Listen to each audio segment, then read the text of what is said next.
Donc on continue avec le cercle Alchuderian Castelline de Châtelain. Oui, mais je vais corriger. Situé dans le pays Rouzic, sur l'Aulne, pas très loin de la mer. Merci. Bonjour, nous sommes le cercle Alchuderian Castelline de Châtelain, qui veut dire les alouettes de Châtelain. Et nous allons vous présenter aujourd'hui les modes de costume que nous portons. Donc au cercle, on a fait surtout des reconstitutions des années 1900-1910 de costumes de paysans-paysannes. Et donc du coup, on va débuter au départ pour... je vais vous expliquer que veut dire le pays Rouzic et pourquoi on s'appelle le pays Rouzic. Alors tout d'abord, Rouzic, c'est un petit nom qui nous a été donné par nos voisins. Le pays Rouzic, localement, il se situe au centre du Finistère. Donc à l'époque, on ne l'appelait pas Finistère. Et donc au nord, il se délimite vers Daoulas, à l'est vers Lannédern, l'Auteuil, au sud la basse vallée de l'Aulne et à l'est vers Argol, Telgruc. Et donc Telgruc, oui, à l'ouest, pardon. Et donc du coup, on peut distinguer trois zones dans ce terroir rouzic. Donc on a, en tout cas au niveau vestimentaire, donc on a le pays de Saint-Rivoal-Braspar, on a le pays Carnévodès et on a le pays de Châtelain. Donc ce sont les modes qu'on va vous présenter aujourd'hui. Donc Rouzic, ça veut dire petit roux. Alors pourquoi petit roux? Parce qu'au 19e siècle, les hommes avaient une veste qui était confectionnée avec de la laine qui était non teinte. Et donc du coup, c'était de la laine de mouton et ça gardait la couleur brun-roux. Et voilà pourquoi on s'est appelé le pays Rouzic. Enfin, on s'est fait appeler puisque ce sont nos voisins qui nous ont dénommés ainsi. Donc maintenant, on va passer... je vais passer la parole à Anna qui va vous présenter donc, les costumes qu'on va porter donc, pour le spectacle de ce soir. Donc, c'est un spectacle intitulé Tendre donc, le feu. Merci. Alors avant de parler du costume féminin, je vais juste faire un petit propos sur la reconstitution au sein du cercle. Donc notre méthodologie de reconstitution, elle se base sur différents éléments. Tout d'abord, nous nous basons sur des pièces originales que soit le cercle a achetées, soit qui ont été acquises par des dons. Après, nous avons la chance d'avoir eu sur notre territoire le photographe par la famille Le Douaré qui a photographié le pays Rouzic et au-delà. Donc une grande variété de photos. Et enfin, nous avons différents écrits, notamment le livret Évolution du costume au pays de Châtelain par Josse Le Douaré, qui nous donne de nombreuses précisions. Donc je vais vous présenter le costume féminin du spectacle. Donc c'est un costume des années 1900-1910, un costume de paysanne, donc porté le dimanche. Donc nous avons deux exemples.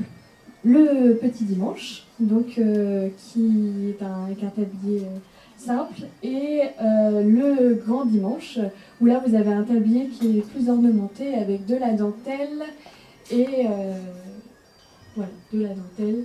Montre-toi. Voilà. Donc pour la présentation du costume, je vais commencer par le bas. Allez, suis-moi. Donc tout d'abord, nous avons la jupe qui était à l'époque en mérinos noir. Et en bas de la jupe, vous trouvez une bande de velours qui était à l'origine en velours de soie. Mais aujourd'hui, c'est difficile de trouver un velours de soie de qualité. Donc nous partons maintenant sur du velours de coton. Donc après la jupe, il y a une série de fronces en tuyaux d'orgue sur 6 à 8 rangs. Après nous avons la camisole qui est à l'époque aussi en mérinos noir, aujourd'hui en satin de coton. Et sur cette camisole, nous avons des bandes de velours plus ou moins hautes en fonction de la richesse de la personne. Une camisole agrémentée de paires de manchettes. Et sur le devant de la camisole, nous retrouvons une pièce qui s'appelle le croisé, qui est une pièce textile, un plastron de forme rectangulaire, sur laquelle vous trouvez sur la face extérieure une bande de velours qui recouvre la camisole. En dessous, vous avez un système de fermeture avec un lacet. Et que puis-je dire d'autre? Le tablier. Concernant le tablier, donc nous avons deux types de tabliers. Nous avons donc fait comme parti pris pour notre chorégraphie qui s'intitule Tendre, donc le feu, de prendre des tabliers de couleur sur un nuancier allant du jaune vers le rouge. Donc c'est pour ça ce choix de couleur de tablier.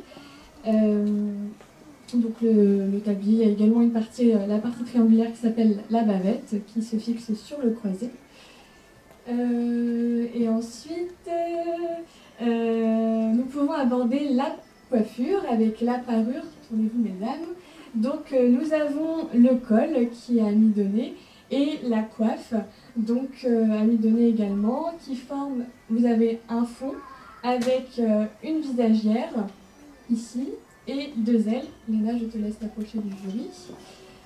Et donc ici, la coiffe en pays rosique.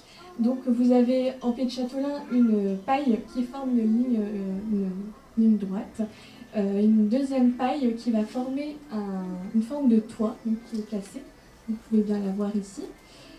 Et donc concernant la coiffure, donc nous on utilise une bande de laine qui s'appelle la Rogeresse, qui entoure la tête et qui nous permet de fixer la coiffe dessus. Donc nous remontons les cheveux sur le dessus de la tête.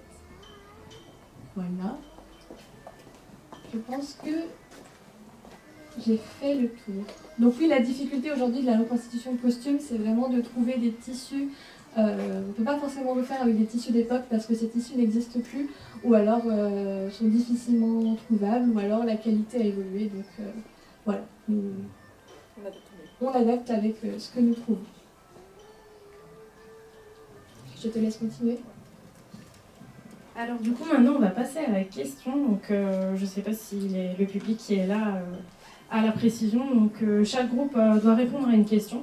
Et nous notre question c'était l'évolution de la mode vestimentaire masculine, donc en pays rosique, et notamment dans le pays de Châtelain. Là par contre je vais avoir besoin de ton aide, tu vas me tenir le micro.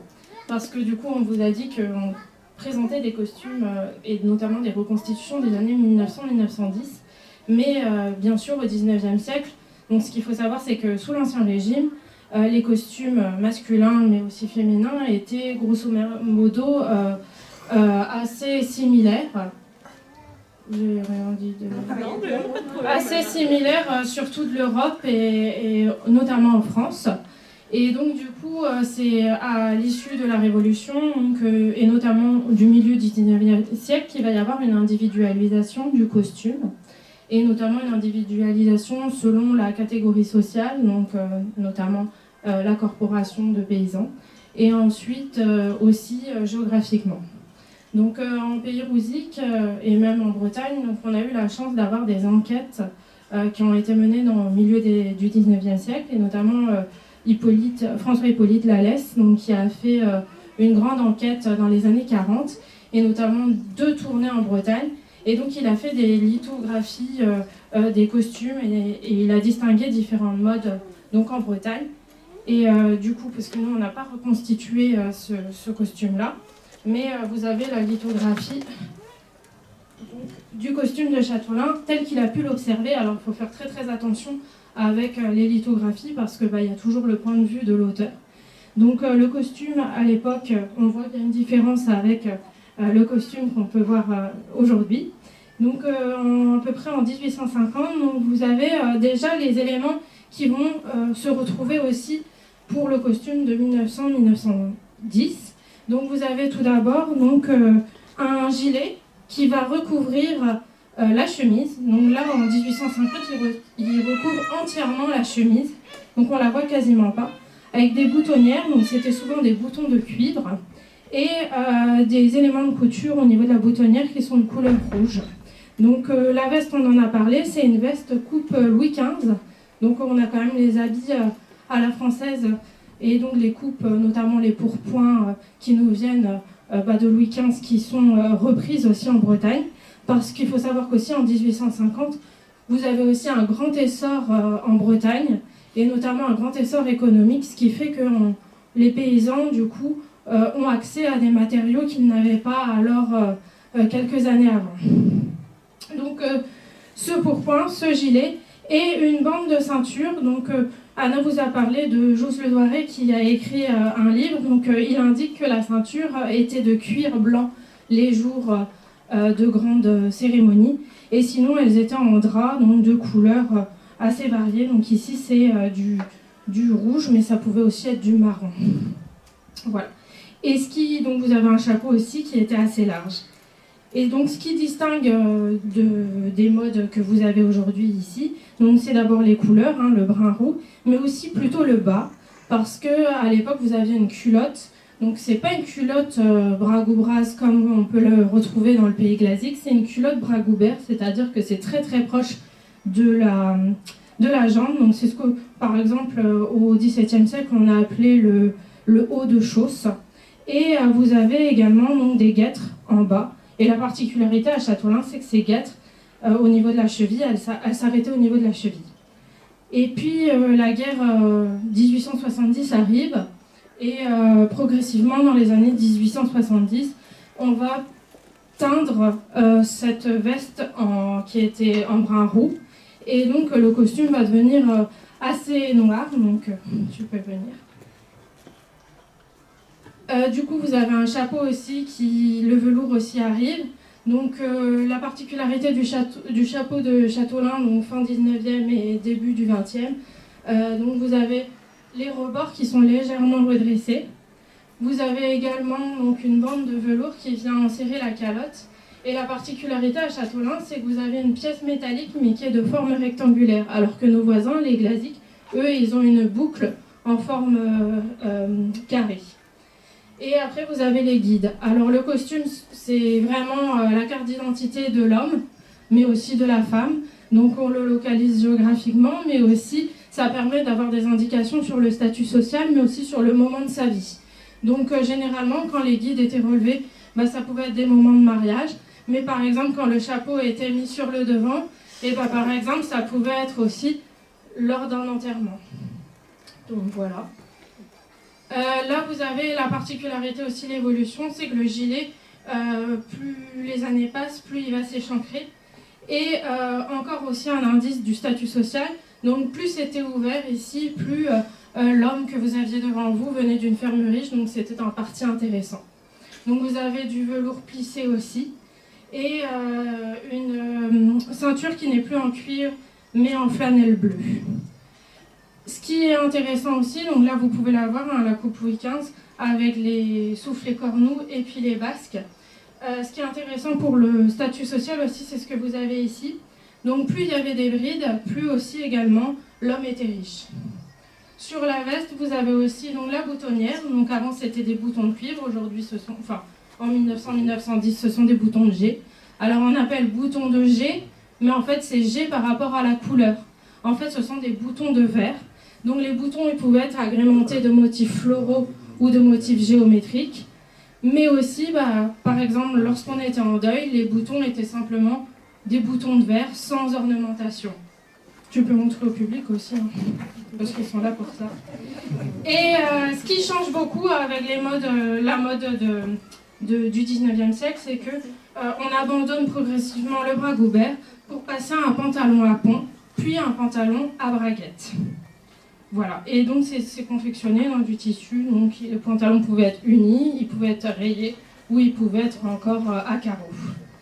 Et ensuite, toujours les guerres, même si ça s'est arrivé un petit peu avant la guerre, mais en généralité, c'est adopté pour la majorité des hommes après la Première Guerre mondiale. Les hommes vont adopter le costume 3 pièces qui est venu de la ville, donc le costume citadin. On voit sur quelques iconographies et quelques photographies de mariage, les hommes gardaient leur gilet, donc cette partie-là, et par contre ils enlevaient leur veste traditionnelle au profit de la veste civile. Voilà. Et dans les années 1930-1940, c'est surtout les personnes âgées, donc les hommes assez âgés qui avaient adopté le costume 3 pièces, mais qui par contre gardaient leur chapeau. Merci. On est un peu en retard, mais on va prendre le temps quand même de vous poser quelques questions. Qui veut commencer? Oui, très rapidement, parce que finalement, je ne suis pas dans l'époque, mais on a dit que la coiffe de Châtelain s'appelait la boîte à sucre, parce que le fond était tout à fait carré, et il paraît qu'on mettait un carton de boîte à sucre pour la tenir. C'est une fable ou pas? Alors, oui et non. C'est-à-dire que ça se faisait pas forcément à Châtelain même, mais dans d'autres villes du pays rousique, oui, on a mis des cartons, effectivement, pour tenir le fond de coiffe. Donc ça se faisait plus sur le secteur du Fou, ça se trouve aussi sur le secteur de Plébin, sur le secteur de Pont-de-Buis également.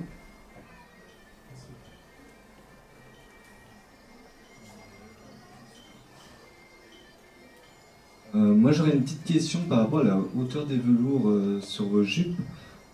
S'il y a vraiment une explication particulière par rapport aux époques ou la richesse, il me semble que vous l'aviez noté dans votre dossier, mais j'aimerais bien avoir un peu plus d'informations. Alors, en fait, c'est vraiment une question de richesse. Alors, quand on parle de jupes de velours, on parle des jupes de dimanche ou de cérémonie, puisque quand il s'agit de jupes de travail, généralement, il n'y avait pas de velours, à moins que la femme ait choisi de réutiliser une jupe usée de cérémonie où le velours était passé pour aller au travail. Mais voilà, normalement, la jupe de velours, c'est donc pour le dimanche, pour le cérémonie, et c'est une question de richesse. Donc effectivement, plus... Alors, je ne sais pas si les demoiselles peuvent se tourner. En plus, on va avoir une particularité sur la jupe de Rélisane. Donc plus le velours est haut, plus la famille était riche, et donc pouvait acheter du velours qui était une étoffe plus chère. Et on pouvait aussi, du coup, se permettre aussi des petites fantaisies. Donc ici, on voit quelqu'un qui, sans doute, n'avait pas beaucoup de moyens, mais par coquetterie quand même. Donc on a une petite bande de velours là, mais se rajoute une bande de velours au milieu par coquetterie. Voilà, c'est vraiment une question de richesse, et c'est équivalent au niveau des manches. Donc on voit bien sur la camisole, la hauteur du velours, on voit qu'ici on a une manche qui est entièrement en velours, famille riche. On va voir par contre sur Anna et Margot des hauteurs de velours différentes, donc qui montrent également que là les familles étaient moins aisées. Et ce qui marque également sur les costumes féminins, et ce qu'on peut voir sur nos camisoles, ce sont les bandes perlées ou de passementerie, parfois des bandes de broderie qu'on mettait à la lisière du velours. Et pareil, selon la richesse, on peut retrouver aussi sur les jupes. Et lorsque l'on a une bande perlée sur la jupe, c'est qu'effectivement, on est un très bon parti. Merci beaucoup pour votre présentation et vos réponses. Bonne Merci à vous. continuation.